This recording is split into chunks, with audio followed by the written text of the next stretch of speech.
sit, sit. This is Birdie. This is Birdie's road back to success. That was very toothy, Birdie. You're gonna have to worry about that. Work on that. So for that, remember, get a metal spoon or silver, whatever it is. Put a little bit of peanut butter and grab some kibble and put it on there. Let her chomp on it. She'll chomp. She won't like that feeling of metal, and then she'll start licking. When she does, you can say the gentle, Birdie.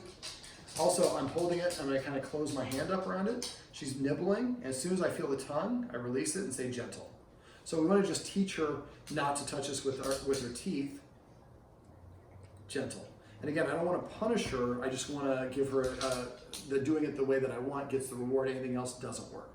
Okay, so this is a roadmap to success. I'm going to summarize what we did in the session, but first I'm going to talk about, there's one person that comes over that she is not the biggest fan of.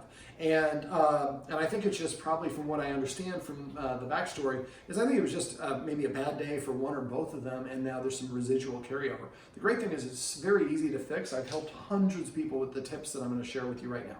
So the first thing you want to do is something apart from this person is we want to do what's called a conditioned emotional response, or a CER, where we're basically introducing the dog to something, but not the full Monty, or we're using kind of a version of it. So let's say that this is a towel. What we're going to do is have the person who's watching this is going to, when they come home from work, and they don't have to be sweaty, but just when they've had a full day, preferably that day we would not like to wear, I guess wearing perfume wouldn't be bad, but kind of lighter on the perfume and stuff. So when they're basically just going to take this towel and wash their hands first, take this towel and just rub it across their body. And then flip the towel over and then rub it across their body, armpits and just all around. Then and put it in a Ziploc bag and seal it. Then the bag is going to come here. And then basically what the guardian here and the roommate are going to do is they're going to have a handful of treats like this and the towel here. You're going to do this, wash your hands first, don't cross-contaminate. So once you do that, you have the towel in this hand and nothing else touches this towel, then the treat's in this hand. And I hold one between my thumb and forefinger, put both my hands behind my back, and I go like this. And I drop the treat and I say the person's name, and then I pull it away. So let me do that again because my order was a little bit off. So again, I offer, the dog sniffs. As soon as it gets done sniffing, I pull it away, I drop the treat, and I say the person's name. So you're kind of going back and forth like this. So only one is exposed to the person at all. I would do this maybe 10 to 15 treats a couple of times a day, and I'd have both of the people that live with Birdie doing this. Do this every day for about a week and kind of set her up for success. So now after a while, I hear that person's, the name of their name is associated with treats, and the smell is associated with treats. These are two positive things. Now we went over the doggy crack that I like to use, Stevens, I think it's Stewart's, freeze-dried beef liver. So what I would do is order a case of that and give it to this person that comes over to visit. And basically when the person comes over, first thing they should, before that person comes over, we want to set Birdie up for success. So Birdie needs to get some exercise. So maybe I wouldn't feed out the snuffle mat and stuff like that because we want her to be nice and hungry when she does this. So maybe we take her out for a walk, we play fetch a little bit, we do the scent games a little bit, you could do that, playing tug of war and those games. But when she's breathing heavy, remember, give her about 10 minutes to recover. And when that's and then we want to time it out. So whenever that person's coming over, let's say it takes that person 25 minutes to come over, maybe we play for 10 minutes or the doggy stairmaster, whatever it is. And then we get back here, we call the person, they start coming over here. So we give her a chance to kind of catch her breath. If she's still panting, that's not the ideal time to do it. And don't overdo it. We don't want to underdo it. We want to kind of find the Goldilocks version of it. So then what's going to happen is the person is going to grab that Stewart's beef liver and the big chunks, and they're going to come and basically make a dotted line. Now, right outside the door, the first couple times you want to do this, you want to have the dots them about 6 inches apart for about the first 6 or 7 treats. After that, we want to go to about 1 foot apart, then about 1.5 feet apart. And also be careful if there's a lot of debris on the ground, kind of sweep it away if you can before that person comes over, so we have kind of a clear runway. And we want the dog to recognize. And after she's done this a couple times, she's going to know, oh shit, there's a trail of treats, I'm going to go get these. So at first it's 6 inches, but after you've done it a couple times, maybe, and probably shouldn't have to do that many times, but eventually after the first couple, then they start going about 1.5 feet apart, and we lead down.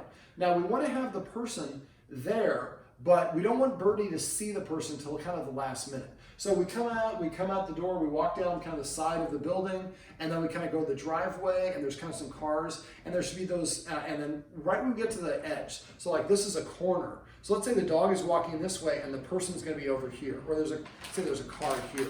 So the Birdie comes around here, and then the person's sitting here. So the dog can't see when it runs the corner. So we would start making the treats a little bit closer together. Right before we get to the part where Birdie's gonna turn and see this person, there should be maybe a really big chunk. So say the biggest chunk of the dog beef liver for that. So she gets that and then comes around the corner and sees the person. Now the person should be sitting down. Front facing to dogs is confrontational, sideways is approachable. If you ever watch dogs meet each other, they actually don't go right, they take a rounded approach. So we're kind of emulating that. And if the person is sitting, that's a less threatening posture as well. So what we're going to do is we're going to be sitting, and let's say Birdie's approaching this side, the person is going to watch out the corner of their eye without looking directly at Birdie. Direct eye contact can be a challenge. And what she's going to do is she's going to have in this hand, if Birdie's on this side, she's going to have about 7 or 8 treats here, and then 1 treat in this hand. And once Birdie kind of comes close, and the treat should go all the way up to the point where there's a treat like right here. Now the handler, the person's bringing Birdie out, is not going to let Birdie lunge on the pull on the leash. So if she lunges, do a circle and kind of pull away. I don't think she'll be lunging, she's just going to be looking for the treats. She'll probably be ambiguous to the person who's sitting there. When she comes out, then the person is going to kind of go like this, Birdie. So I don't want you as the person watching this to call Birdie, I'm just doing it to get her attention. So she's going to be looking, so you're going to very slowly, like you're underwater, hold your hand out like this and let her lick up the treats. And notice I didn't move my hand and watch Birdie. She went back for a second smell. So we've already spent a week assigning the smell of this person to Birdie, so Birdie has a positive association. Inside is a very claustrophobic and it amplifies things. And she also has some guard dog tendencies. I have a lot of dogs, once they get out of the house, they're like off duty. And so basically being outside, there's a lot of distractions. Now, when you're doing this, make sure that there are dogs on the street. We do not do this at that point. So maybe come up with some sort of code, or you know what, I'm going to call you and have my earpiece in or whatever. If I see a dog say abort or some word, and we stop it. Because we don't want that energy associated with this person. So basically, eventually, she comes and gives Birdie a treat, then she grabs some more and does it again, about 2 or 3 times. And if Birdie won't take it, just have her drop it on the floor right next to Birdie and just drop a couple pieces. Now, when after the person's given about 6 to 10 treats, and after each time, make sure you hold that hand out. Then what you want to do when you're going to get up is you're going to give a chunk of the crack, I call it crack, and then when you do this, the handler is going to call Birdie to walk, thank you Birdie, to walk a little bit further away. Standing up becomes a little bit more commanding. So we'd like to precede the movement with something positive, and then we move Birdie a little bit away, and the person stands up and stays sideways. And then we're going to walk, you know, like a couple minutes. The longer walk would be better if we can, but Birdie is not great with other dogs. We don't want to associate that. So all we do is we're just going to walk a little bit. We'd like to have the guest, Birdie, and the person. Now, if that is uncomfortable for any of the people, we could have the guest, person, and Birdie on the other side. And what we want to do when dogs get over things, they literally process things by moving forward. So now the guest gives a treat and gets up. And a lot of times I'll like give a treat and then I'll just crouch up, then I'll give another treat and then I'll stand up a little bit more and then give another treat and then stand up erect. And then I walk sideways and we walk down the street a little bit. And every once in a while I want to have that person have some more of these treats. And you might want to get something like this so the person can have this handy. And they can clipped on leggings. I mean, you don't want to see me in leggings, but it does clip on that sort of stuff. So the idea is you have it open, you have a bunch of stuff in here, and every once in a while she should just stop and say, Birdie, sit, flat hand, sit, and we keep going. We only say it once. So if she says sit and Birdie doesn't sit, just continue walking. Now, the things we're looking for is Birdie like staring at her, the tail going straight up. We'd like to see her tail, if this is the dog's spine and this is the dog's head, we'd like to see the tail here in the middle. Kind of a slower stroke is what we'd like to see. We're just hanging down a little bit. Up is going to be a little more alerting. Doesn't mean anything bad. It just means the dog's a little bit more an alert state of mind. If you see the hackles up, we're not supposed to be barking. We worked on that. But the idea, if your gut tells you that she's tense or this person is uncomfortable, we don't want to do it in that situation. So I've done this with dogs where they are biting people and doing this technique. The dog's just like in such a happy mood by the time they meet them. Then we walk a little bit together. Now the dog is practicing having this person tell them what to do. And when I listen to this person, then good things happen. Ideally, it'd be nice after a couple of walks if you're walking with human, dog, human, where when the Birdie doesn't even realize it, you hand the guest the leash. Now the guest is walking. I do this a lot where like eventually we just go out and we walk 2 or 3 paces and I hand the guest the leash and then the guest and the dog walk and sure come back and so you build your own relationship. But again, all these things have to be, the guest has to be very comfortable with these things. And if you do the steps, like I said, I've worked with a couple hundred dogs where Dogs are now, we're biting, and now we're just buddies and happy and nice and relaxed. So maybe just the first couple times we walk together, this probably should only take a couple times. And after that, when you come back inside, the person should also have some treats. And Birdie comes over, sit, and gives you the treat and say sitting. Remember, always say the command word, sit, and if the dog does it, then we give the treat and say the command word after the treat goes in the mouth. So try these things, and if you have any questions or problems with these things, let me know. But I think that, I don't think this should take more than like 3, maybe 5 times. And Birdie's like, holy cow, I like that person. That's one of my favorite people. She hooks me up with the best dog treats ever, right? Yes. Now, like that sort of sweeping, that's kind of what, her tail kind of goes down. Now, if her tail's between her legs, fearful. We don't want to interact with that either. Okay, so let's talk, let me kind of summarize the things we went over in this session, apart from that. So basically, the first thing we did was talk about exercise.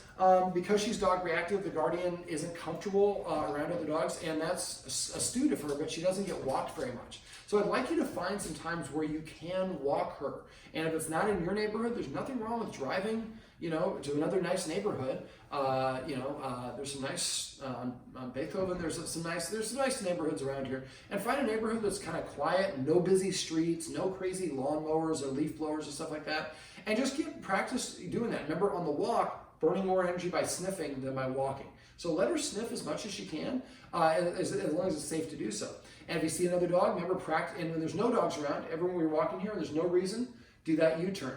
So you're walking this way, Birdie's here. Stop, turn one foot here, hold your treat out here, and say Birdie. When Birdie turns and looks at it, she comes around. You take the next step, and then put the treat in her mouth and say turn. Then take about 10 paces that way, then repeat the process and go back there.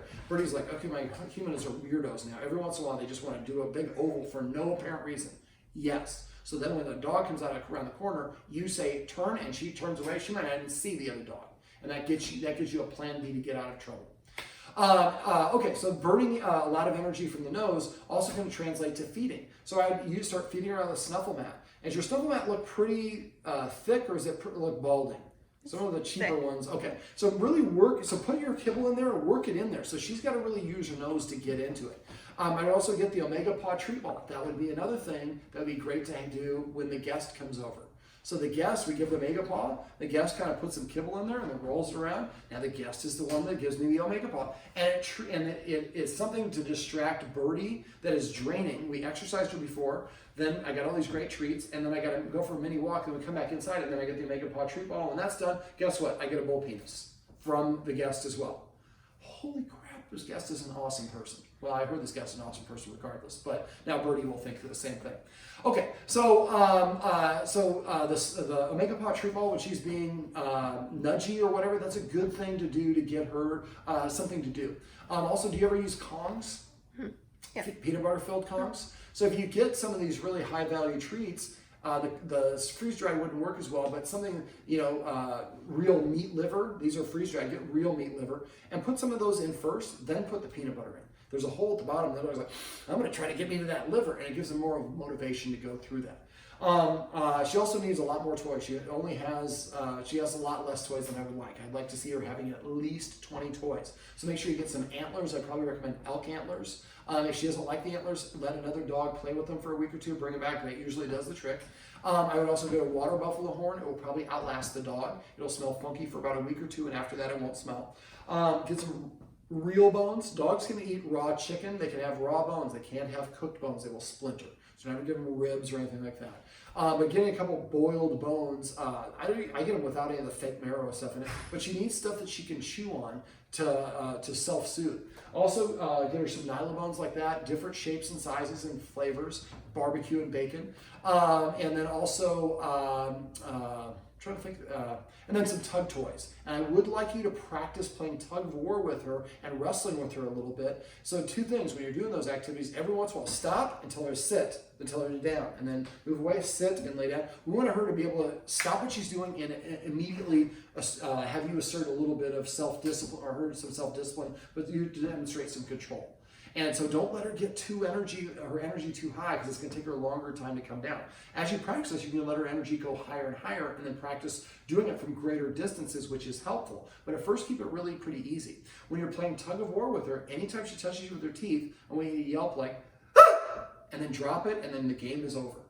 So after a while, she'll recognize, I touched the humans with my teeth, and they cry like a little baby, and then the game's over. I'll learn not to do that. Okay, remember, you can also use the laser. She seemed pretty interested in the laser. So I'd go kind of in that back corner and have her run like this time of the day. It's dark out. There, then there, and count that as one lap. And then see how many laps you do before she says enough. Remember to do it with an empty stomach. It'd be 90 minutes after she's eaten before she gets exercise, or exercise her after, feed her after you exercise. Also, doggy stairmaster. You can find a place to do that. That one is a game changer because it's so fast. Throw the treat, she licks it up, you say Jamaica, call her back to the top, give her another one, call it Aspen, and keep doing, count each down up as one. And the first time, do it with an empty stomach until she says no mas, and then you know what the maximum number is. Then you can go back and practice about 50 to 75% maximum number multiple times a day. That's passive training. We're not up to that point yet. Okay, so for the dog bed, remember to throw a treat, or in this case, there we go. I'm blowing my 3-second window. What is it? Cabo. There you go. So when you have some treats, and you might want to get one of these. So I'm seeing somebody now, but when I was single, I would say I dressed nicely, because if I met a girl who's crazy enough to let me take her out, I don't look like a dirtbag. So if you have treats on you at all times, holy cow, he could be treating me at any point. And this would be a nice thing for the guest to come over, unless the dog starts pulling at it, then we don't want to do that. That can create kind of not the dynamic that we're looking for. So when she goes here, if you don't have any treats, just say Cabo. But if you have a treat, it'd be a nice thing to throw in there. She should find all the new toys one a day on her dog bed. So again, another positive reason to go there. And for the dog bed, and then throw the treat. She licks it up to say Cabo. Then when she's not paying attention, leave a treat, say Cabo, and put her into a sit or down, and give her a treat and say Cabo. These are 3 ways to entice her. But then when she goes here, we want to throw treats or just say the word. Saying the word isn't as powerful, but it works as well. Also, I'm not wild about the dog bed being right here. I would either put it right there, or I'd move the couch over and put it in that corner. That way she's not in this guard dog mode. And you notice her dynamic now, her back is to the door. Front facing the door is I'm in guard dog mode. And I think that here, she's guard dog here, she's guard dog there, she's guard dog there. Put it in that corner, it's not in the corner, but it's far enough away where she can't see that one, can't see that one, can see this one. And for this one, remember to do that maintenance, the little paper, for maybe about 12, 18 inches up, just so she can't see when anybody walks by. That way she doesn't think her bark is getting validated and making him go away. And also for the fence over there, get the bamboo reed matting. You probably get it on Amazon if you can't get Pure One. And put it on the outside and then the inside, and then go to like Lowe's and Home Depot. They make this green fencing. It's getting different lengths, and just get a couple stakes. You might do like 2 layers of it, kind of like a Z or whatever, and make sure you put it in there all against the walls with some posts and just zip tie it to the post so she can't get to that. So that if she's farther away from it and she can't see it, then she doesn't practice going in. And every time she barks at it and the dog or thing seems to leave, she thinks she defended the house. We call that maintenance. And also there's certain times, there's a school nearby, and there's a lot of kids that walk by at a certain time of the day. Well, then exercise her before that. Remember, exercise is best done every couple of hours. If she's nudgy or getting in trouble, ask yourself how long it's been since she's been exercised. If it's been longer than an hour, take her out and do a little bit of the, whatever the exercise is. You'd probably be a good dog for what I like to do. I call it dog skiing. I have Dalmatians. So basically, I put on rollerblades. If you skateboard, it looks cooler. I was not cool enough to learn how to skateboard. But basically, I put the dog on a harness, and I have the dog pull me from Santa Monica to Venice, back to Santa Monica. Sometimes I go all the way to Chautauqua, and then back. And then I go to people's houses, and he does that. And people are like, you have the most chill Dalmatian I've ever. No, he's crazy. But I set him up for success. So if you can set her up for success by getting her to exercise before the guests come over, or before people come home from work, or the kids are around, or there's going to be mowing the lawn or whatever, that really makes a big difference. Okay, so exercise is going to be a big one. Flap. We're not there yet. All right, so the next thing we talked about were rules. The guardians here actually have more rules than, I'd say 90% of my clients who realize they have no rules. So a couple of the rules we talked about is not being allowed in this area around here when we're eating food. You might want to put a little painter's tape down, create a little bit of a bigger box, and so the dog can't be in that box when food is present. The rest of the time I can come and go as I please. Already not allowed in the kitchen, which we love. Have to sit before I open the door. So the door to your room, keep it closed when you're going to go in there. And remember to set her up for success. So you're going to go to bed in 15 minutes, start 15 minutes early. So go to the door, tell her to sit. Don't reach for the handle, just go over there and sit. 3 seconds to sit. If she doesn't sit, then walk away and sit down and watch a little bit more TV, wait for her to settle down, then go back again. Command her to sit, don't ask. And then she sits, reach for the handle and jiggle it. Don't open it. And the jiggle, she's going to get up, pull your hand back, tell her to sit, just like we did over here with the leash. So the first like 3 to 5 times, I'll say sit. After that, I just stop and I detach. If she doesn't do it within 3 seconds, then I go back and sit back on the couch. So remember, don't put an artificial deadline. Do this at times when you have some time to spare. And do this later on, like tonight. You're watching TV, it's, you know, the debate is on or whatever it is, and just pause the DVR and then go over there and practice a couple times. And practicing only when you go to bed, then that's the indicator. So you practice other times. She goes, oh, I know you're going to bed. I know you're not going to bed. It's easier. And we want to develop skill sets in the easier version, and then that leads to the more challenging situations.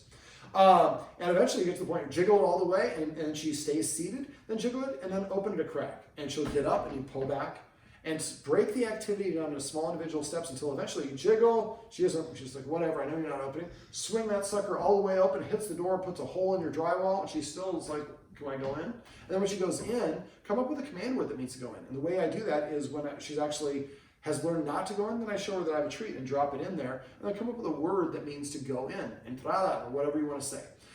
So eventually, now she sits here and waits. She'll go sit at the door and wait, like, can we go in to bed? Entrada, and she goes in, or whatever the word is. Practice this leash exercise that I went through. And again, same principle, practice at times when you're not going to walk her, exercise her first, and again, we stop, and she's got to stay seated. And eventually you get to the point where I get leashed up 5 times for every time we actually go out for a walk. Well, then the energy she has on the walk is going to be much better. Remember, the out of crazy energy is when she's going to make more mistakes. Remember, excited is not necessarily the same thing as happy. Okay, let me see. So sit at the door, and when you're on walks, sit every time you cross the street. Sit in the car before I open the door to let you out of the car or into the car. When you're playing fetch, she has to drop the ball before you pick it up and throw it. And if once she gets to the point she drops right away, make her sit before you pick it up and throw it. Add a little bit more criteria. And I'm not asking a lot, I'm asking to sit, and then I'll throw it again. Practice the drop it command. So remember, when she has the thing in her mouth, quietly pull out a treat and hold it here. Wait for her to drop it. When she does, drop it. Put the treat in her mouth, say drop it, and then don't pick it up. Remember, treat goes in the mouth first, then she uses the command right after. Now, if she has high value items, piece of clothing, underwear, shoe, or whatever it is. So you hold it, she drops it, you give her one treat, say drop, then you throw another treat there. When she goes over to get it, you take the object away, but then you replace it with a bully stick or something like that. So I'd recommend going to the Natural Dog Company, ordering some of their bully sticks, and just see where there's a place where you can buy them.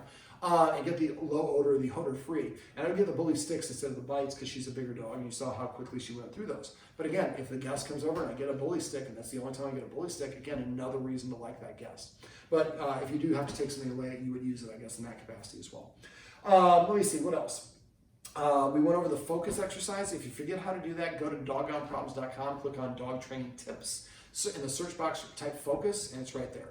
If you want to brush up on invisible boundary, you can also search for invisible, just the word invisible. I do this with a lot of clients. Calm leash, same sort of thing. And when I came in, I would not do the exercise that I showed you originally with the guest. I would do it with other guests. But that one you can search for Honey, Honey, and that's a great doodle that I did this exercise with that was going really crazy. And now just sits at the door and waits for people to come in, because that means if I'm sitting, I'm going to get the attention. And again, this is all operant conditioning. So if I'm calm, I'm very attractive and everybody wants to pet me. And if I'm crazy birdie, I'm dead to them. They ignore me. They don't even see me. And we use the leash to keep her from getting to that person. And remember, when you're doing that door thing, the person, when they come in, they're turning sideways. So Birdie's here, and we're just this far out of reach, and we're just waiting with no commands. As soon as Birdie calms down, we turn, and she's going to start wiggling and pull back. So you'll have a whole bunch of this back and forth. It's the same thing we did at the door, same thing we did at the leash. So there's a lot of opportunities for that. We also, let me see, we talked about petting with a purpose and passive training. So if she comes up and nudges you, she's telling you. Remember, leaders tell, followers ask. So next time she nudges you, give her a counter order. Tell her to sit. She has 3 seconds to sit. If she doesn't sit within 3 seconds, then show her I have other things to do. Remember, play a little hard to get. And then wait for her to lose interest. And the next time she comes up, say it again. That will make your petting more valuable to her, because she can't get it on demand. I have to earn it. This will also boost her self-esteem, which a lot of dogs that are reactive are doing so out of a lower self-esteem. We get a little off track here, but you might want to try to teach her new tricks. Man, she showed a high level of intelligence. And so if you make a commitment, once a week I'm going to teach you a trick. First I'm going to teach you roll over. Then next week, bang, you're dead. next week, or stick them up. You can have a whole routine with her. And the more things that you teach her, just like us, when we learn things, we sit up a little bit taller. We feel better about ourselves. And dogs are very much the same way. The more confident they are, the more they can brush things off as opposed to like freaking out at the little things. So try to make a commitment to doing that. For me, if you guys both want to get involved, maybe each week you go to YouTube and don't get something too hard. One of the things is put your treats away. I mean, that would actually be, now that I think about it, a great place to put the basket. And at the end of every day, pick up all the toys and put them there, or have Birdie pick them all up and put them away. Now she can contribute to your group by being a housekeeper. Okay, so getting back to petting with purpose. She tells you what to do. Nothing happens other than you give her a counter order. If she complies, we pet her under her chin. And we say just the word sit, not good sit. What a good dog, Birdie, just sit. And if she doesn't, she doesn't get any attention. If she's already sitting here, ask her to come sit over here, or ask her to lay down. After a while, she'll recognize I can no longer tell the humans. I have to ask them, and better than ask them, I have to pay for the attention through a currency of obedience. And she'll start coming and sitting down in front of you to prepay. When she does that, make sure you pet her at least once. Otherwise, she'll go back to nudging and doing the rest of that stuff. Now, if she does it multiple times, she's nudging. You pet her for a minute, and then she comes back and nudges again. She needs more exercise. So take her out and do the laser or the dog stairmaster or whatever it is. Remember to use the watchword of paycheck. So if somebody comes in the room and sees I'm petting Birdie and she's standing up, they say paycheck. I stop petting even if I did it right. I tell Birdie to sit. If she sits, I pet her under her chin. Remember, never on top of her head. And then I say, actually, when you flush the toilet, she stood up, and I continue petting her. But thanks, because I do forget to pet without a purpose. If you get in a habit of petting with a purpose, every time you pet her, it becomes a micro dog training session. It increases her respect for you as a leader, increases her confidence because she's earning it versus giving it for no reason, and it helps her practice basic commands in a more subordinate position, sitting down, which make it easier for her to sit when the guest comes over or when you're on walks and other times. Truly becomes a gift. Now, passive training, which I mentioned a little bit earlier, is when she does things on her own. So every time she comes to you, even if she's just walking from there to there, she's not even coming to me, she's just passing me, come as she passes by. Every time she comes to you, pet her for sure and say, come. Celebrate the things that she does. Every time she sits, pet her on her chin and say, sit. You didn't ask her to do it, but still, man, I sit and they're all over me. Remember, any attention is good attention. So if she barks and you correct her, that's the fastest way to get her attention. But now I sit and they like it. I lay down and I like it. I drop the ball and I like it. Name all your individual toys with passive training. If she takes a drink of water, call it like Cabernet, whatever your favorite wine is. Every time she takes a bite of food, call it meatball or pasta or lasagna or I'm going to get some Italian for food. I was at Bay Cities earlier today.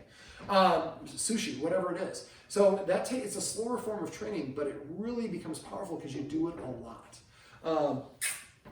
So this would be the time to do the focus exercise. Yes, I know. Now, this is a little, that reminds me, we went over the counter conditioning exercise. If you go to my website, search for counter conditioning, there's a dog named Munchie. I did this a couple of years ago, but the dog lived in Westwood and would bark at anybody that walked by. And so Munchie was something to search for, and there should be a video for that. But you can also search for counter conditioning. I spelled it all in one word, and there'll be a bunch of videos for that. Now remember, I do it a little bit different. So the first time we're going to move her far enough away where she doesn't react and let her chew on the thing while the stimulus happens 4 or 5 times. Then we're going to have the stimulus happen, the knock or the jiggle of the hook. Then we're going to give her the treat after. And after a while, the jiggle means somebody's going to better be giving me a treat. Darn. But the more that we make her earn the affection through passive through petting with a purpose, the more she starts to identify as a follower as opposed to a leader, where it's not my job to protect. Use the watchword of celebrate for that. So celebrate means you're missing an opportunity. So if I'm standing here and sitting here and Birdie walks up and you say celebrate, sit if she's sitting. If she's standing, just pet her and say come. Remember, you only have 3 seconds, so you can't ask. So I do this in my puppy class all the time. I'm like, the dog sits, I'm like, celebrate, you know. And so don't think about it. Just immediately start petting your dog. Now you can use your hand like this. And so Birdie's laying down. The lower you go, the more it's for the dog. And curl your fingers up. Well, this is smart. We're supposed to come over and get it. And then I make her sit. I go an arc over her head. When she sits, I lower it, let her lick it off my hand. And then I say, tickle under the chin. We're not always going to give her a treat, so this way we have a hand signal to do it. If she's not paying attention, you can use this to get her attention. But don't just go like this. Go literally all the way to the floor if you need to. Okay, some other watchwords. Come up with a list of the official vocabulary words and say vocabulary. If you're using come here, vocabulary, come, or here, or whatever it is. There's nothing wrong with any word. Just be consistent. Don't use a bunch of variants of the word. And also careful, they hear inflection.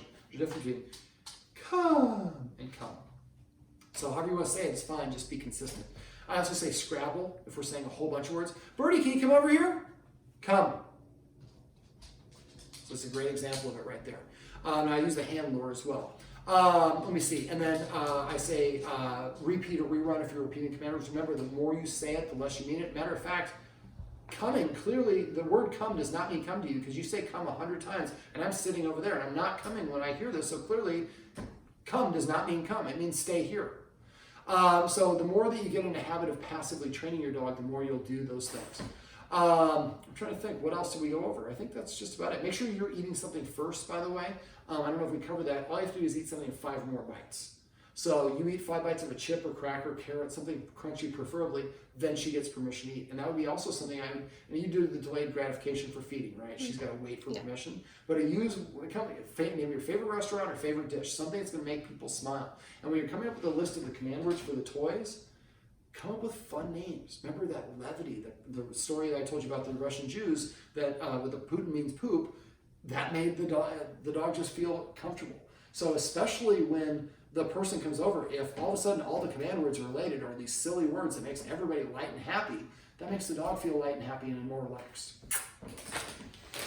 All right, now if you have any questions, let me know. Oh, the last thing is the pulling on a leash. So Denise Fenzi, F-E-N-Z-I, Fenzi Academy. I recommend you take the $50 self-aware course. She has a whole bunch of training stuff on the website you might be interested in. But I would look, it's called the circling method. So, and it just teaches the dog not to pull on the leash. So I would practice that. Watch the video that is going to be right below yours. It's going to be about a husky. What's the dog's name? It's a 3-letter name. Now look bad. It's not Bo. Koa. I believe. Anyways, it's been a long day. All right, well, if you have any questions, please text me. If I don't hear from you, I assume that means everything's going great. So please let me know if you have any questions. And the best way to reach me is going to be a text. So text me a picture of her. And, hey, I had a question about Birdie. I'll see her picture, even if it's 7 years, I'll remember the session right away. Well, this is Birdie. And isn't she a good-looking pibble? This is Birdie's roadmap to success. Remember, everything you do trains your dog. Only sometimes you mean it.